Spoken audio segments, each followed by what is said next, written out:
Hello.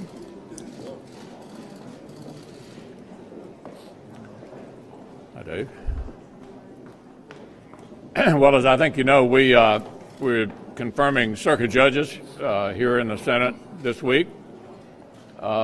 This has been a big priority of this administration and this Senate majority. As we have had circuit judges emerge from the Judiciary Committee, I've immediately scheduled them. We've already confirmed 4. At the end of this week, we will have confirmed 8. To put that in perspective, in President Obama's first year, when he had 60 Democratic senators, they did 3 circuit judges. So we think we're on pace here to begin to make substantial changes in the federal judiciary, which is one of President Trump's commitments to the American people, a commitment that we share here in the Senate. In the meantime, obviously, the tax reform measures are going forward. Chairman Brady's laying down his tomorrow, I think, or at least sometime this week. Chairman Hatch will be doing that a week or so later. And we're full speed ahead, both in committee markups shortly thereafter and to be on the Senate floor in the very near future. Well, in addition to nominations, after unprecedented 47 cloture votes for President Trump's nominees, there's never been this sort of obstruction and foot dragging when it comes to the president's ability to get his own team on the field and to fill not only federal judicial vacancies but also cabinet positions and sub-cabinet positions. But as Senator McConnell said, we'll then turn to taxes. But it's really important for us to remember that there's a lot of work that we need to do in responding to some of the unmet disaster needs around the country, starting with Hurricane Harvey in my state, but turning to Florida and the impact of Hurricane Irma, certainly Maria in Puerto Rico and the Virgin Islands, as well as the wildfires out west.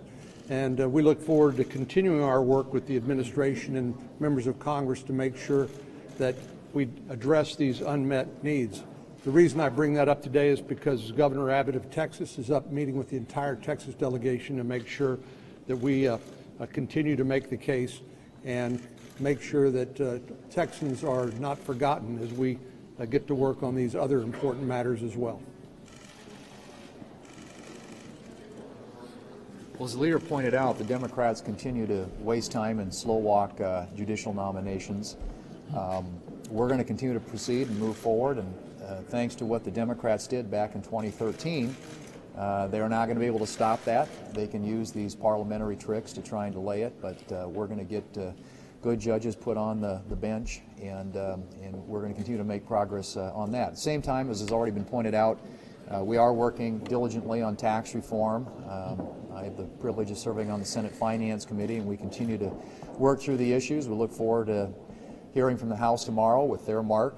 But one thing I can assure you is that tax reform that passes both the House and the Senate and that is signed in law by the President will deliver meaningful tax cuts to middle-income families in this country. And it'll do it in a number of ways, by lowering rates, by doubling the standard deduction, and by expanding, I should say, the child tax credit. Those are ways that middle-income families are going to benefit from the tax relief that will be delivered through this bill. Secondly, we're also, through tax reforms, going to reform the tax code in a way that allows for greater economic growth. And with greater economic growth comes better paying jobs, higher wages, and bigger paychecks for the American people.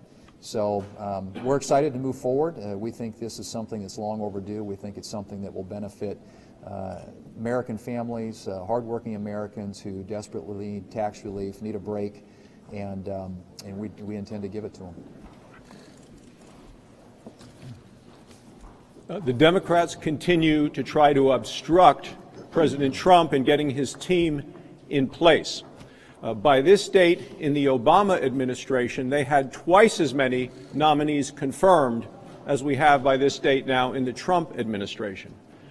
This is a process that is designed by the Democrats to delay the president from getting his team in place, to the point that 47 times we've had to file cloture on nominees, which of course burns significant amounts of time on the floor of the United States Senate.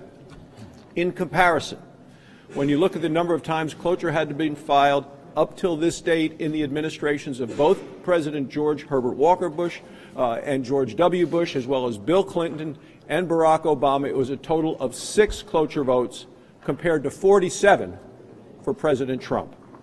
This is an intentional delay. It burns time. And to give you an example, last week on the Senate floor, there was a judge who was nominated. The Democrats wanted all of this time to be spent, and in fact, only 20 minutes was actually used of all of those hours that couldn't be used for anything else. Only 20 minutes was spent talking about that judge. All by the Republicans, all very positive.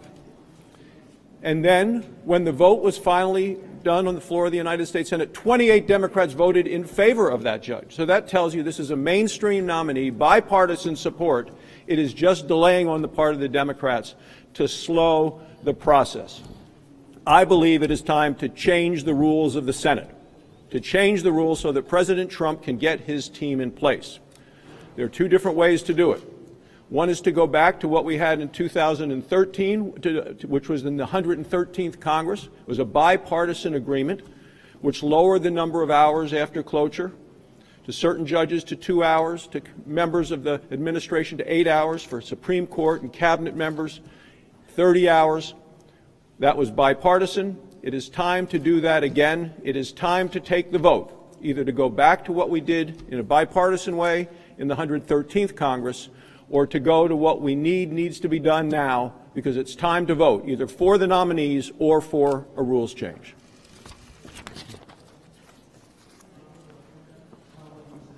Well, I'm certainly fully supportive of Senator Barrasso's idea that we need to change the rules as if the rules are being abused, and they clearly are. Obvious from the example given, the reason that the rules are being abused is to use up time so that we can't get to anything else. But this week we will confirm 4 circuit judges, and the one rule that will not change is in Article 6 of the Constitution, where it says there will be no religious test for public office, both in law professor Amy Barrett's hearing and in another hearing in the last few weeks on somebody working at OMB. There was questions about their religious beliefs. That's unconstitutional. It's a path we should not start down. I'm sure that these judges will be confirmed. But in law professor Barrett's case, her former law clerk colleagues talked about what a great lawyer she was. 450 of her law students wrote a letter urging she be confirmed. In articles she's written, she made the point that if her religious beliefs ever got in the way of a decision, she should step back from that decision. But still, the questions were asked as if her religious beliefs mattered. They don't matter under the Constitution and can't matter. She'll be confirmed along with the other 3 nominees this week. And the protection of the minority in the Senate rules is only there until the minority takes advantage of those protections. Anytime those protections have been abused in the history of the country, the Senate walks back from protections that are there to be used for a purpose, and when they're consistently used for another purpose, those protections go away, and these will too if our friends on the other side don't get back to the way this business has always been done through the whole history of the country. Leader McConnell, let's give you an opportunity to comment on the indictments that were brought yesterday to Mr. Manafort and his business associates. Yeah, I mean, the special counsel has his job to do. The job we have here in the Senate is the investigation being carried out by the Intelligence Committee, so far on an entirely bipartisan basis, with Senator Chairman Burr and Ranking Member Mark Warner working on that. That's our role in it.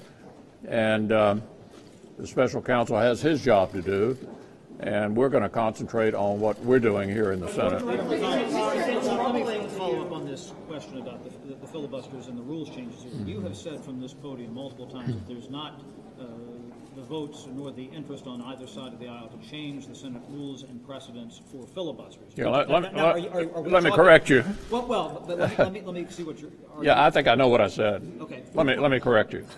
there are two calendars. Let me finish. There are two calendars in the Senate. There's the executive calendar and the legislative calendar. What I've said in the past is there is not a desire to change the filibuster rule with regard to legislation. The executive calendar is a different matter, and I think the delays post-cloture that have been employed are just simply ridiculous.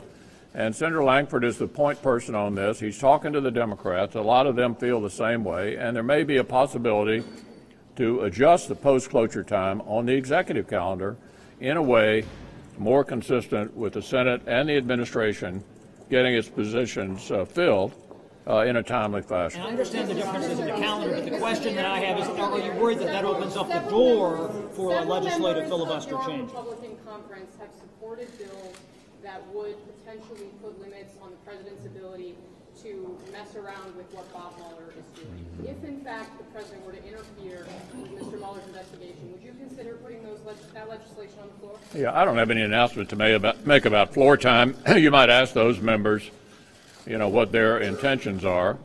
But we've got plenty of things we have to do between now and the end of the year that will take up floor time in the Senate. Mr. Leader, on appropriations, how goes work on a fiscal 2018 cap deal, and will you be done before December? We are in a four-cornered bipartisan negotiation over how to fund the government, including the Trump administration, and that job will have to be done by December the 8th, and I think we're on a path to do that. Just check.